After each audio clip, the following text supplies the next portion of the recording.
Hello and welcome. You're listening to the Tasty Tidbits Podcast. Get ready to receive rich, well-seasoned, and tasteful tidbits to transform your life. Each week, Dr. Tiffany comes to you with inspirational encouragement and thought-provoking interviews to help you revolutionize your walk with God. Are you hungry for more of His presence? Then get ready. And now, your host, pastor, author, and motivational speaker, Dr. Tiffany Watkins.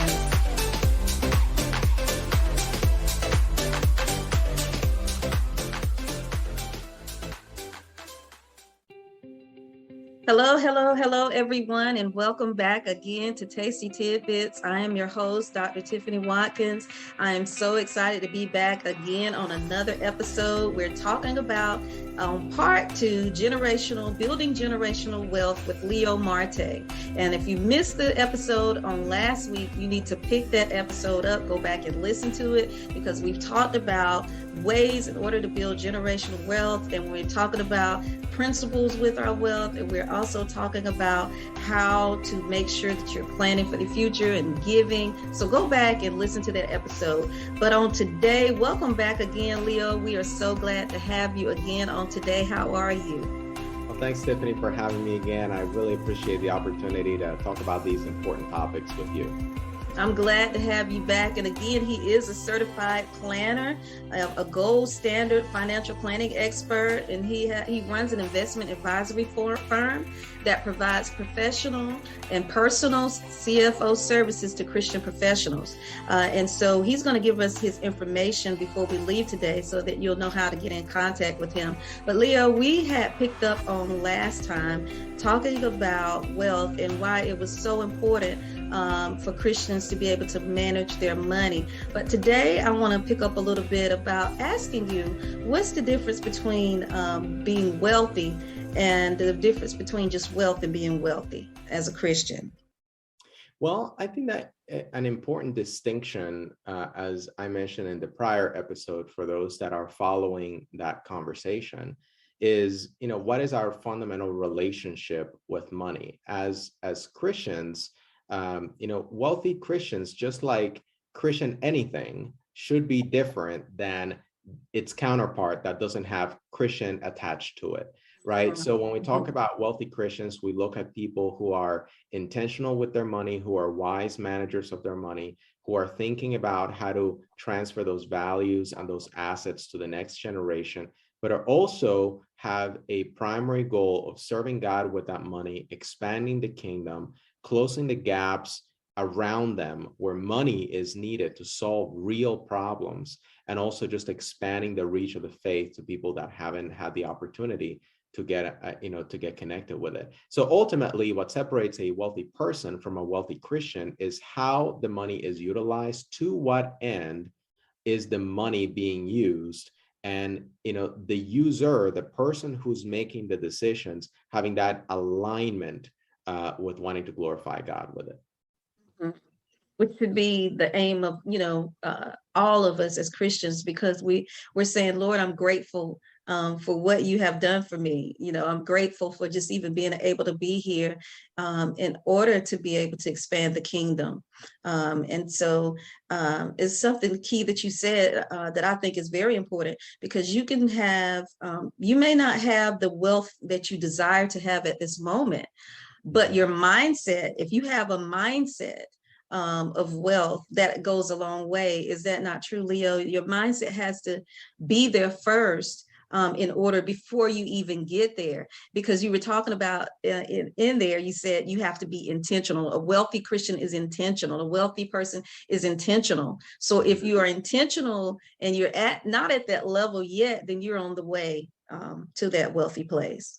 You remind me by saying what you just shared, the story of Queen Esther, right? So if you read the book of Esther, you see about this young woman who is making its way from being essentially a peasant in a foreign country, from an ethnicity that is not very well looked at, and ascending to a level of power where she becomes the queen of an empire.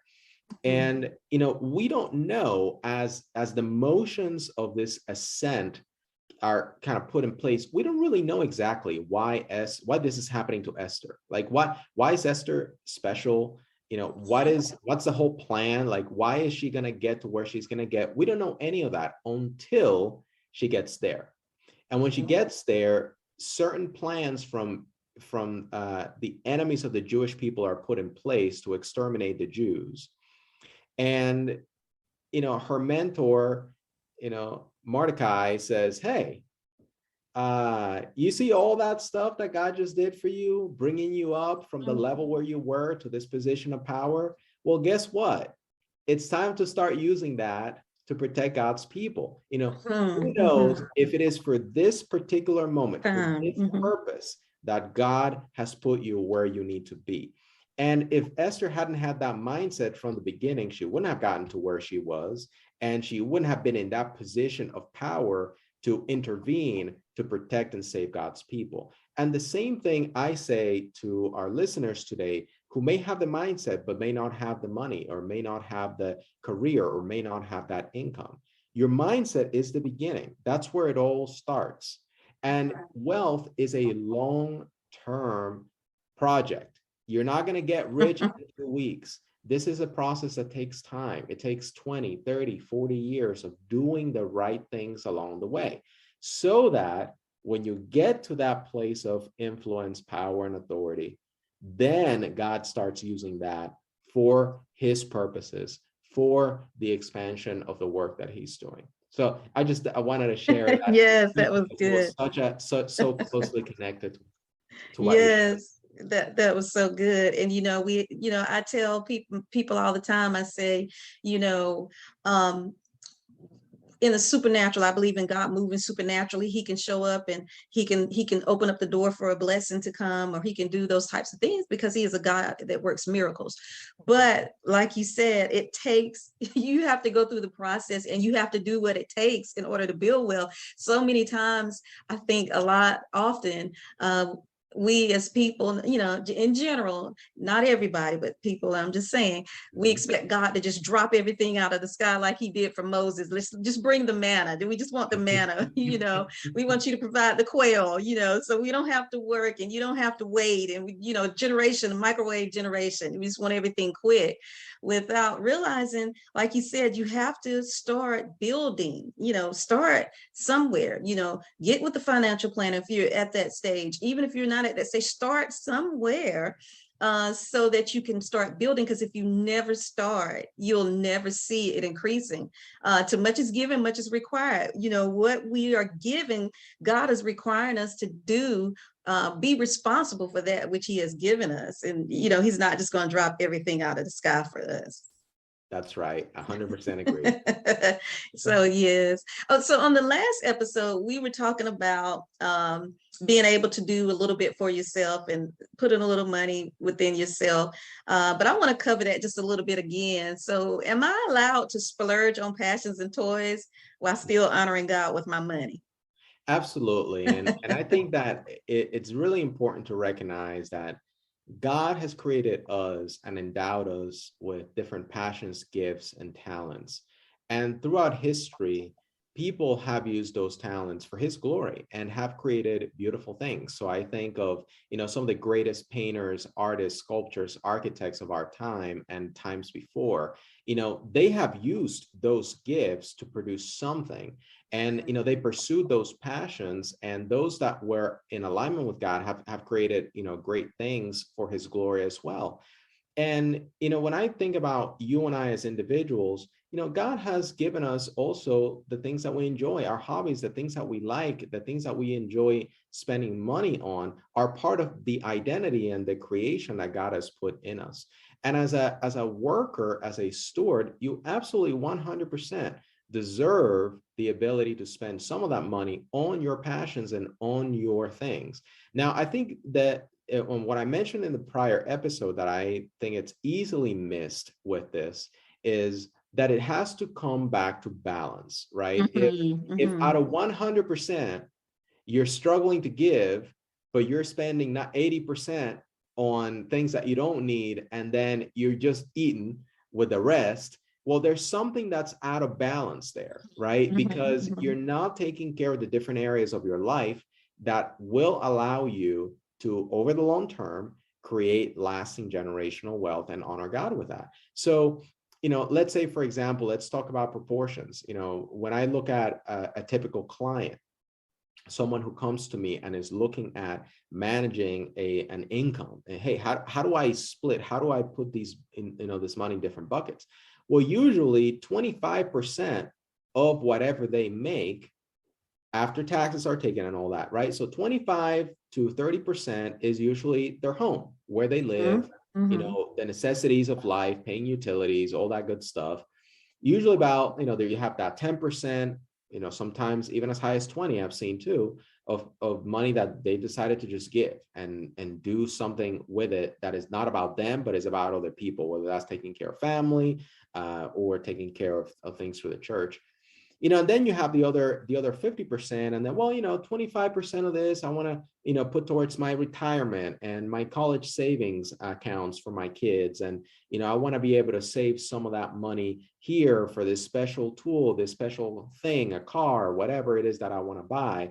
And then you have the remaining amount of money where people just say, hey, I've already taken care of my retirement. I already taken care of my giving. I already taken care of my necessities. So now I can go out to eat with my family, and I can go on a nice vacation, and I can take my kids to the zoo, and I can go out and, get some takeout on Friday so that we don't have to cook at home. All those things can coexist together so long as we are covering our bases. And once your bases are covered, then you have freedom to spend that money however you want. Maybe that is a beautiful new purse, or maybe that's a new car, or, maybe that is, a nice pair of glasses or a nice watch, whatever that is for you, because everybody has a different sense of what's valuable. That's all okay, so long as you're taking care of the fundamental and important things first. Right. And on the last episode, we covered it a little bit too, that, it can be, even on the other side, sometimes you can hoard too much that you never, ever do for yourself. And then you get to the point of where it's just there, and sometimes you may wonder, why things are still going that way, but it's just to the point, you're just hoarding. But we, as individuals, I believe, are able to give, and we should do. It's a part of mental health. It's a part of your physical health. Taking care of yourself. Because like for me, at least once a month, I get a massage. I don't get it for luxury, even though people think it's a luxury, but it's really a stress reliever for me. After all of the things that I have to do. So after we've taken care of those things that we need to do, we need to make sure that we're taking care of our health, and massage that is a way for me to be able to make sure that I'm still taking care of my health, releasing the stresses of ministry, things that come on, to be able to do for God. And I think we talked about that on the last episode, because you have to be refreshed. I think that's the word you use, Leo. You have to refresh yourself, even with it. So you can't just continue to hoard to where you're not taking care of yourself as well.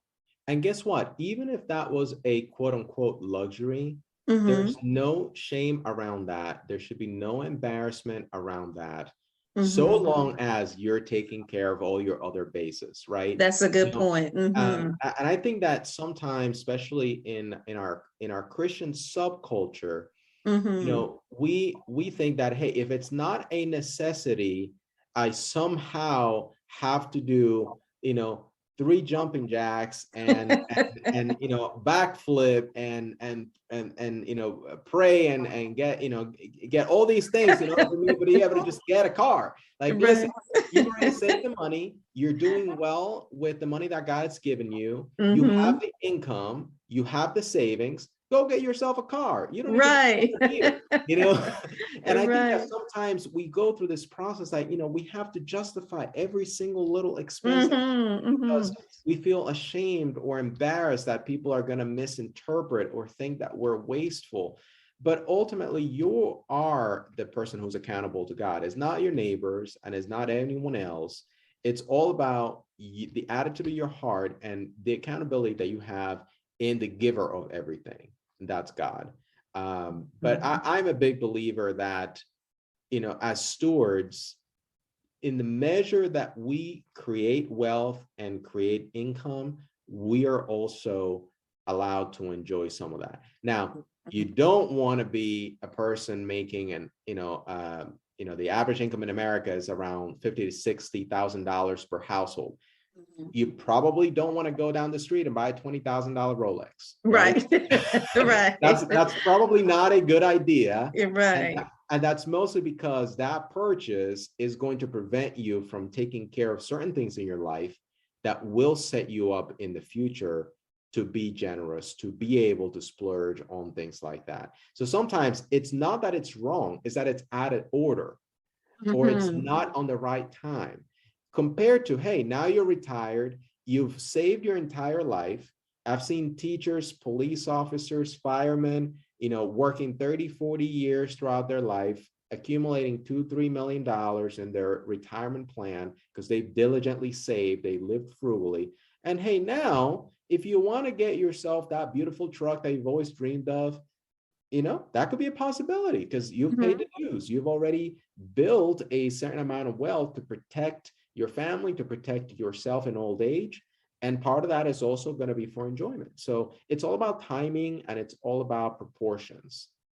Yes, yes, yes. And we talked a little bit on the last episode, but I want to go into it a little bit deeper about our children and our youth. How can we help our kids to manage their money wisely? I think about my niece and my sisters, and I applaud her because she has my niece and she has her own little lotion business. And so she has her lotions and she'll bring them to church and she'll sell them. And it's very good, her little cherry, whatever.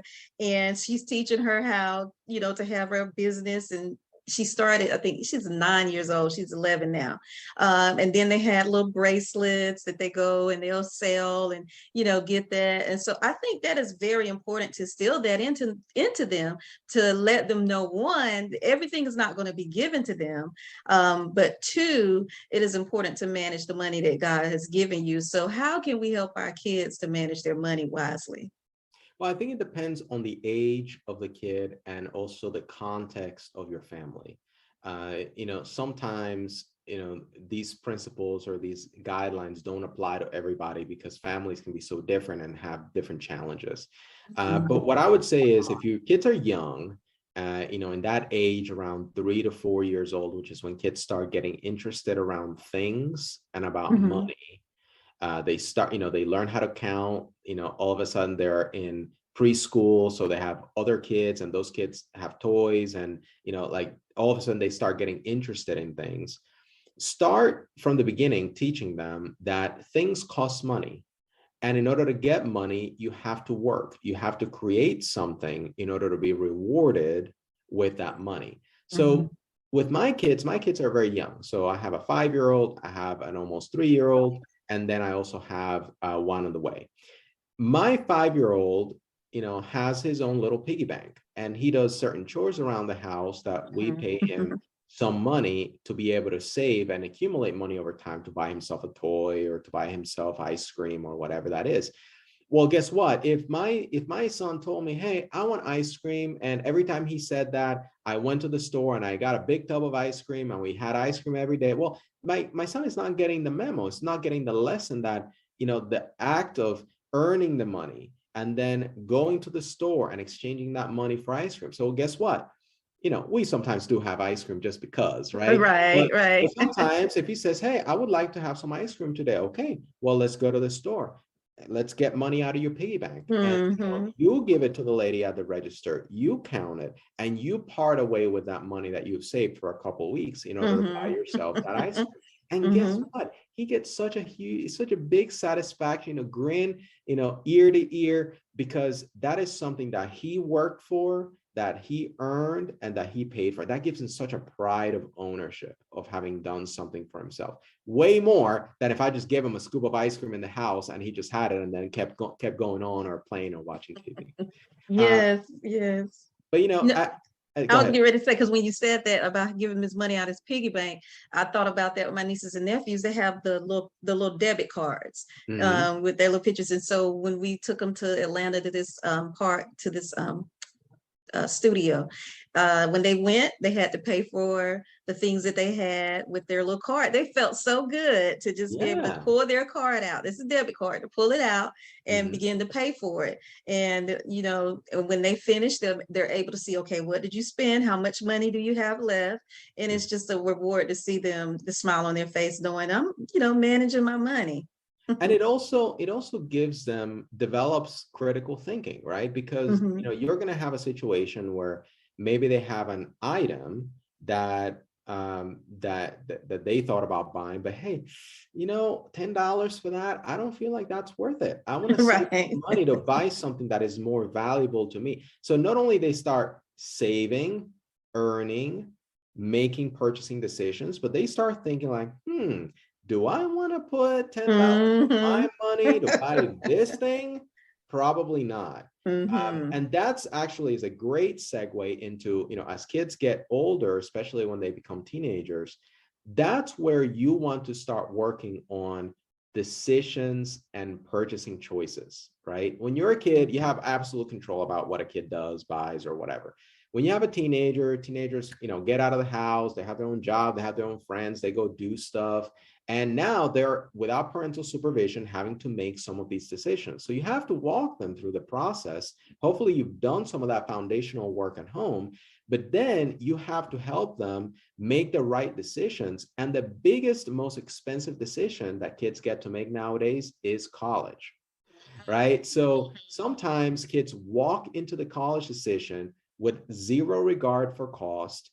Parents feel a moral obligation to write an unlimited amount of money in a check to pay for that, or an unlimited amount of student loans, and Mhm. then get themselves in financial trouble and their kids, because now they're starting a career with 30, 40, $50,000 hanging around their neck in the form of a student loan.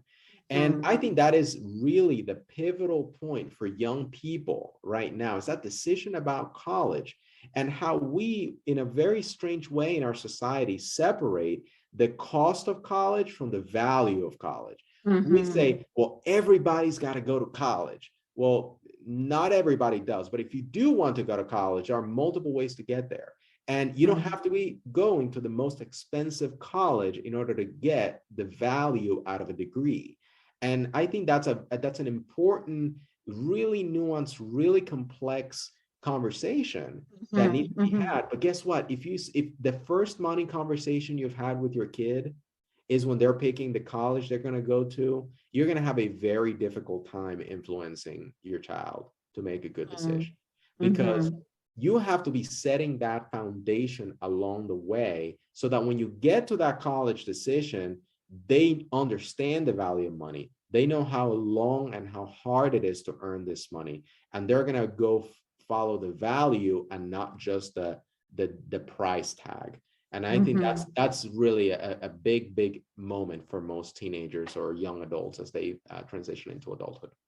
And you know, when you said that, this it's very easy to go to maybe a technical college for 2 years and Mhm, then transfer. Your first 2 years, you mhm, you go to a technical school, a community college, and then transfer. Make sure all your credits transfer, and then go to that 4 year school that you wanted, and then go on if you're going on to get your master's. And it saves a whole lot of money. You know, it's not yeah. about image, like you said, but it should be about the value of the thing. So Now, that's very important. now, if you've experienced a certain level of success and you do Hmm. have the ability to send your kid to the school they prefer, no problem, right? Right, Like right, right, that's not an issue. But right. most people in America are not in a position to be able to write a check and pay for college in cash. Mhm, So when mhm. you have to make that decision, to your point, have you considered the 2 year degree route? Public universities have the best bargain in terms of getting quality education for a low cost. Let's not forget, most Fortune 500 CEOs are graduates of public universities, not elite Ivy League schools. And there's Mhm. nothing wrong with those schools. But the Right. truth is, there's just more kids going to public school anyway. So, as a Right. matter of fact, the pool is just big enough that, as people develop their career, grow, and they're hustlers and they're go-getters, they end up in the highest positions of power. But they do that because of the type of people they are and the work they do along the way, not necessarily only because of where they got their degree. Again, if you can afford to send your kids to Harvard, That's awesome. You should do that if you want to and they want to. But that's Yes. not necessarily the reality that everybody lives in. I was brought back to when I was in college, my first year, and we had to take sociology. I was majoring in sociology, so sociology 101. So the teacher asked us, she said, I don't want you to be embarrassed. So she said, everybody in here, if your parents paid for your whole college, raise your hand. And they were scared. It was only about 2 or 3 that, raised their hand. And then, so she said, well, raise your hand if your parents are, blue collar workers. And she went on down the line. But the majority of, like you said, everybody didn't have it to be able to do it. But if you are able to pay for your children to do it, then you can. But that was just a eye opener to see that, there, of course, there's a variety of ways that people go to college and how they pay for their college. But thinking about it before you get there, like you said, and talking about it with your young people before is very important, because it helps you to plan. When I went to college, I did go but I went for 1 year. But what I did, I worked for that whole year before. I was working in summer, just working in the summer, working, but I was buying clothes. I was just, because I could do it. I was just buying clothes for myself, doing it. So when it was time to go to college, I was like, oh my goodness, my mom had to take out a loan. And because I spent money, they put the money in with to the budget to say, okay, well, you had this much money, so you can't get this. So, you got to put it towards this. And so I learned very quickly that you have to be wise in what you do as far as when you're working, because that affects everything. And I think that needs to be looked into, like you said, and talk with the young people at an early age, because you don't want to have to be in a whole lot of debt if you don't have to be. That's right. But it's okay. Yes. One thing we're going to talk about before we leave today, one more final thing. Some people may have come into money through a death of a loved one, an inheritance. Somebody may have given them money.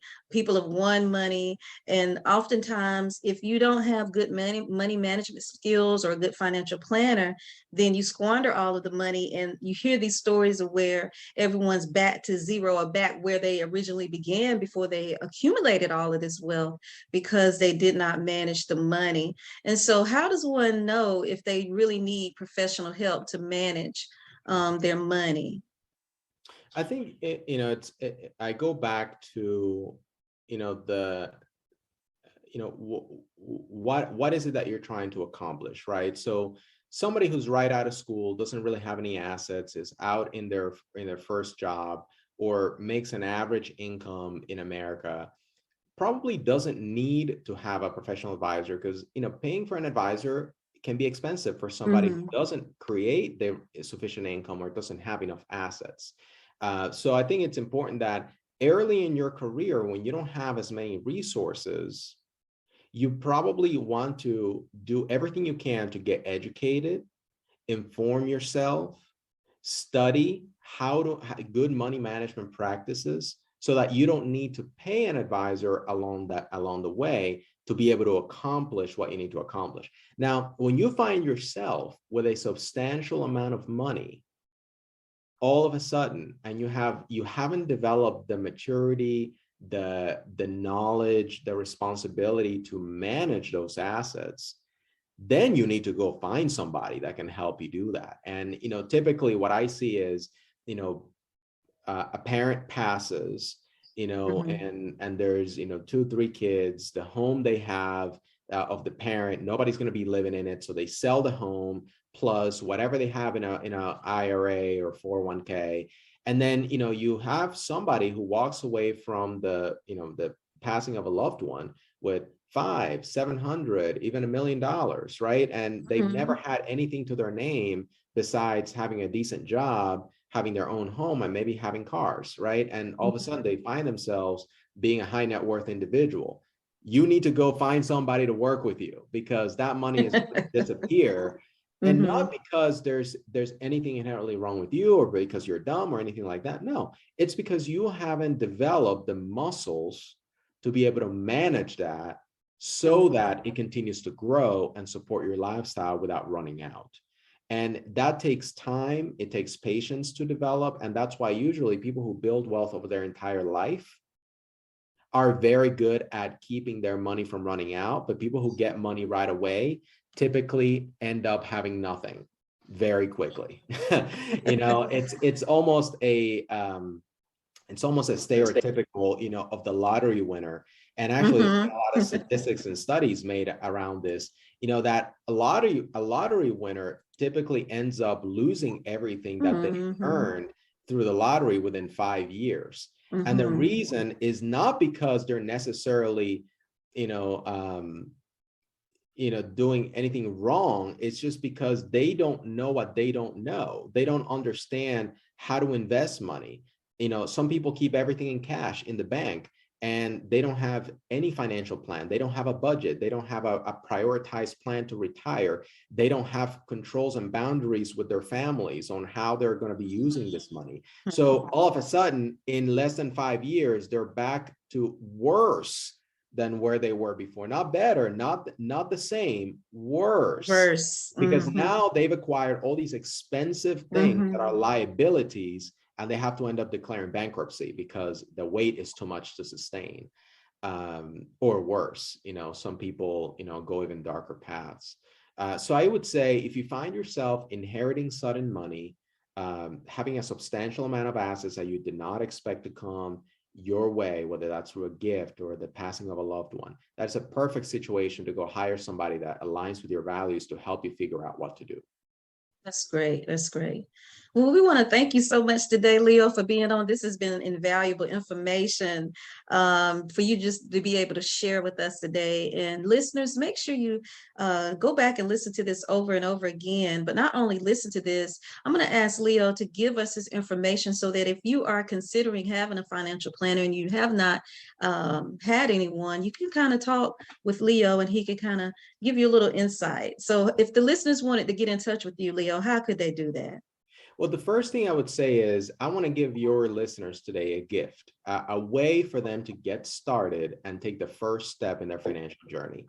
I created a free online course, takes 30 minutes of your time, and gives you an introduction of the key money principles from a biblical standpoint that you need to put in place in your life to just make that first step.